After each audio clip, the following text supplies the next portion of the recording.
આપણી સંકલ્પ ન્યૂઝ ચેનલને સબસ્ક્રાઇબ અને લાઇક કરો, બેલ આઇકન દબાવો જેથી આવનાર ન્યૂઝ અપડેટ્સની નોટિફિકેશન આપના મોબાઈલ પર સૌથી પહેલા પહોંચે. Like, subscribe and share the video. નમસ્કાર દર્શક મિત્રો, હું છું પૂજા ટંડેલ. સંકલ્પ ન્યૂઝમાં આપનું સ્વાગત છે. સમાચારની શરૂઆત કરતા પહેલા એક નજર આજના મુખ્ય સમાચાર પર. વલસાડ ડાંગ લોકસભા બેઠક ઉપર દરેક વિધાનસભામાં ઇકો ફ્રેન્ડલી મતદાન મથકો ઊભા કરાયા. મતદાન મથકોને વાંસ, પાંદડા, સોલાર લાઇટનો ઉપયોગ કરી ગ્રીન બૂથ તૈયાર કરાયો. વલસાડ ડાંગ લોકસભા બેઠક ઉપર દરેક વિધાનસભામાં ઇકો ફ્રેન્ડલી મતદાન મથકો બનાવવામાં આવ્યા છે. આ મતદાન મથકોમાં પાંદડા, વાંસનો ઉપયોગ કરી બનાવાયા. સાથે મતદારોમાં વહેલી સવારથી ઉત્સાહ જોવા મળ્યો છે. યુવા મતદારો પણ મતદાન કરવા માટે વહેલી સવારથી આવી રહ્યા હતા. વલસાડ ડાંગ લોકસભા બેઠક ઉપર વહેલી સવારથી મોટી સંખ્યામાં મતદારો દ્વારા મતદાન કરવામાં આવ્યું હતું. ત્યારે વલસાડ ડાંગ લોકસભા બેઠક ઉપર ચૂંટણીમાં જિલ્લાના દરેક વિધાનસભા મત વિસ્તારમાં એક ઇકો ફ્રેન્ડલી મતદાન મથકો બનાવાયા હતા. આ મતદાન મથકોને વાંસ, પાંદડા, સોલાર લાઇટનો ઉપયોગ કરીને બનાવવામાં આવ્યા છે. ઇકો ફ્રેન્ડલી ગ્રીન બૂથ તરીકે મતદાન મથક કે જ્યાં પ્લાસ્ટિકનો જરાય પણ ઉપયોગ કરવામાં આવ્યો નથી.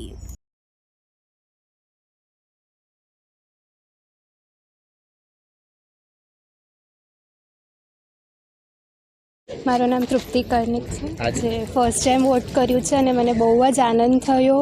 ખૂબ જ સારું લાગ્યું. બહુ એક્સાઇટમેન્ટ હતો ફર્સ્ટ ટાઈમ વોટ કરવાનો અને મને બહુ જ ગમ્યું પહેલી વાર અહીંયા આવીને વોટ કરીને. એ બહુ જ સારો વિચાર હતો કારણ કે હમણાંનો મોસ્ટ આપણો જે પ્રોબ્લેમ છે પ્લાસ્ટિક અને એનાથી જ થાય છે. તો આ બહુ સારો વિચાર છે. એનાથી એન્વાયરમેન્ટને પણ સારું એવું બધાને સારા વિચારો મળશે. બધાને ખબર પડશે કે આપણી શું ડ્યુટી છે એન્વાયરમેન્ટને. હું એટલું જ કહીશ કે આપણું બેઝિક રાઇટ છે, આપણી ડ્યુટી છે. એનાથી આપણે જ આપણો ગવર્મેન્ટ ચૂઝ કરી શકીએ. તો બધાએ 5 મિનિટ કાઢીને પણ પોતાની ડ્યુટી નિભાવવી જોઈએ અને બધાએ આવવું જોઈએ વોટ કરવા અને વધારેમાં વધારે વોટ કરવા જોઈએ. સામવેદી કર્ણિક. એકચ્યુઅલી એન્વાયરમેન્ટ હમણાં સૌથી મોટું કન્સર્ન છે. તો એ હિસાબથી જોવા જાય તો આ સાચે બહુ સારું ઇનિશિયેટિવ છે અને આનાથી થોડા વોટર્સ એટ્રેક્ટ પણ થશે. આવીને જોશે તો ક્લાઇમેટ ચેન્જમાં બી એ લોકો સહભાગી થઈ શકે એવું મને લાગે છે. એક્ઝેક્ટલી. એકચ્યુઅલી પ્લાસ્ટિક હમણાં સૌથી મોટી પ્રોબ્લેમ છે આપણા વર્લ્ડમાં.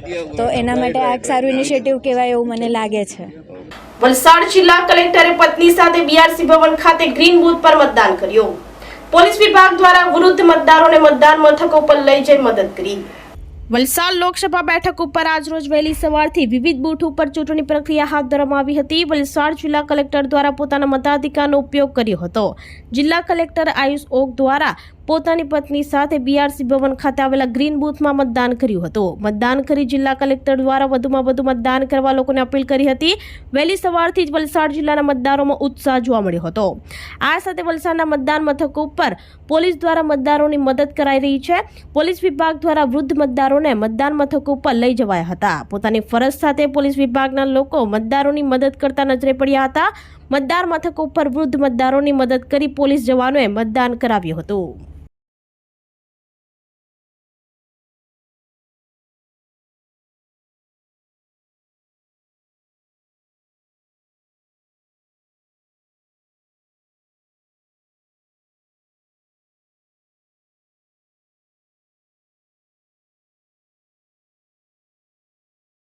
આજે સવારથી જ વલસાડ જિલ્લામાં સારું એવું મતદાન શરૂ થયું છે. 7 વાગ્યાથી 11 વાગ્યા સુધી આપણે 28% કરતાં વધારે મતદાન ઓલરેડી થઈ ગયું છે અને મોટી સંખ્યામાં લોકો અત્યારે મતદાન મથક ઉપર આવે છે. તો મારી ફરી બધા મતદારોને ખાસ લાગણી છે કે મોટી સંખ્યામાં મતદાન કરવા માટે આવો અને લોકશાહીને વધારે શક્તિશાળી બનાવવા માટે પોતાનું યોગદાન આપો.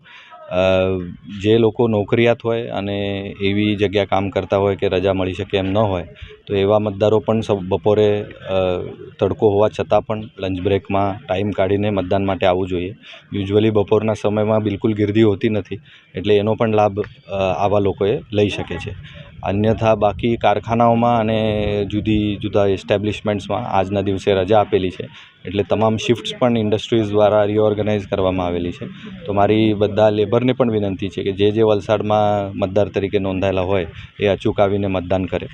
ખાસ મહિલા મતદારો, દિવ્યાંગ મતદારો અને 85 વર્ષ કરતાં વધારે ઉંમરવાળા મતદારો માટે કમિશનની જુદી ગાઈડલાઇન્સથી આપણે ખાસ સુવિધાઓ ઊભી કરેલી છે.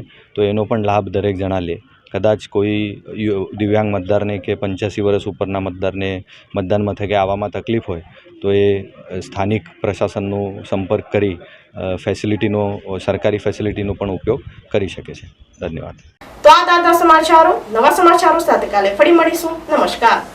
આપણી સંકલ્પ ન્યૂઝ ચેનલને સબસ્ક્રાઇબ અને લાઇક કરો, બેલ આઇકન દબાવો જેથી આવનાર ન્યૂઝ અપડેટ્સની નોટિફિકેશન આપના મોબાઈલ પર સૌથી પહેલાં પહોંચે. Like, subscribe and share the video.